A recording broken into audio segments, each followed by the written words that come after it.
his sentence into passive voice. याला आपल्याला passive voice मध्ये बदल करायचा आहे. चला बघूया मग active voice मध्ये कुठलं सेंटेन्स दिले? Stand up. पहा, एक आज्ञा आहे. हे काय? आज्ञार्थी वाक्य आहे. पण पहा, हे आज्ञार्थी वाक्य कसं आहे? खूप शॉर्ट आहे. स्टँड अप फक्त एवढंच दिलं आपल्याला passive सेंटेन्स. हो, याचा passive voice होऊ शकतो? यस, होऊ शकतो. तर यासाठी आपल्याला पाहायचं आहे जे काही हे आज्ञा वाक्य दिलेलं असतं, आज्ञा दिलेली असते, हे पाहायचं हे काय रिक्वेस्ट आहे का ऑर्डर.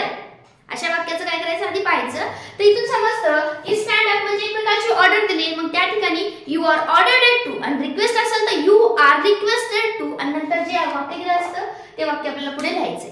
चला, इथं आहे स्टँड अप म्हणजे एक प्रकारची ऑर्डर दिलेली आहे, मग यासाठी आपल्याला यू आर ऑर्डर्ड टू लिहायचं आणि रिक्वेस्ट असेल तर रिक्वेस्टेड टू. इथं ऑर्डर आहे मग you are order to stand up. Option number 3 is the answer of this question. Okay.